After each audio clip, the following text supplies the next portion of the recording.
I thought my brother was just quiet. I didn't know he was saying goodbye. I didn't plan to post this, but I don't know what else to do.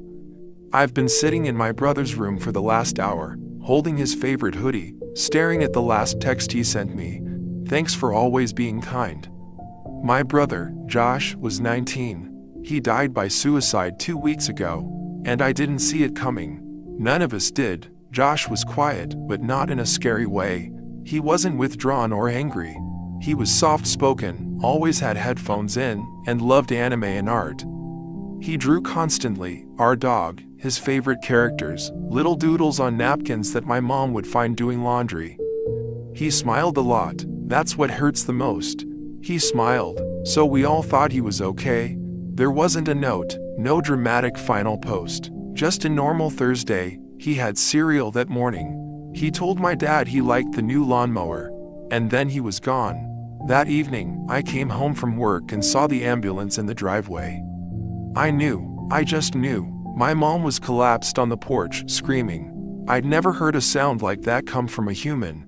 It's been echoing in my head ever since. The police ruled it suicide quickly. Pills. He was in his bed, under the covers, like he was just sleeping. Peaceful. God, I hate that word now. At peace. He was 19. He should have been stressed about exams or dating or complaining about slow Wi-Fi. Not at peace. What's messed up is how normal everything was leading up to it. 2 nights before, we watched Spirited Away together.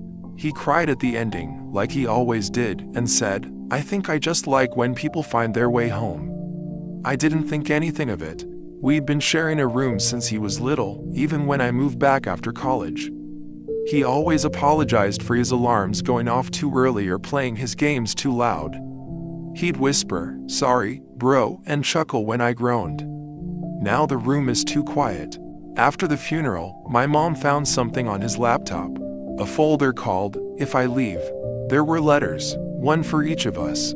Mine was short, just, you were always more than a big brother. You were my safe place. I'm sorry I couldn't stay. It's not your fault. You were enough. I just wasn't. That line broke me. I just wasn't. I would have traded everything, to make him see how wrong that was. I've read that note every night since.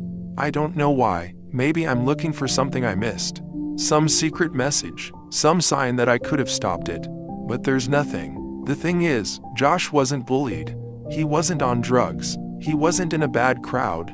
He had good grades. He had friends. But he also had something none of us fully saw, a weight he carried alone. And that's what scares me the most. That someone can look fine, can laugh, can draw, can love you, and still be dying inside. And you don't know until it's too late. I think about all the times I could have said more, asked more, hugged him longer, told him he mattered in more ways than just being the quiet one. A week ago, I found one of his sketches behind his bookshelf. It's of our family, me, Mom, Dad, and Josh. But he drew himself with no face. Everyone else had eyes, smiles, hair. But his was just blank, like he didn't see himself in the picture. I've been trying to figure out how to live with that. Today, I drove past the art store he loved. I almost stopped, almost walked in and bought the same pencils he used. I wanted to draw something, anything, to feel close to him. But I couldn't do it. Instead, I came home, sat on his bed, and scrolled through our old texts. The last 6 months of messages are filled with the same 3 things: memes, YouTube links, and little, you good? Yeah, you, exchanges. I don't know what I expected. Some clue, a cry for help I missed. What I think the scariest part of losing someone to suicide is realizing sometimes there isn't a clue. Sometimes the world was loud enough that they stopped trying to scream over it. Josh was loved, he was enough, he just didn't feel it. And we didn't know how to help him feel it. I guess I'm writing this because I don't want anyone else to feel the way I do now. If you have a quiet sibling, a soft friend, someone who always says, I'm fine, too quickly, check in. Say more than, you good. Ask again, sit longer, show up even when they say they don't need you. I wish I had. I miss you, Josh. I hope wherever you are, you finally feel like you belong in the picture.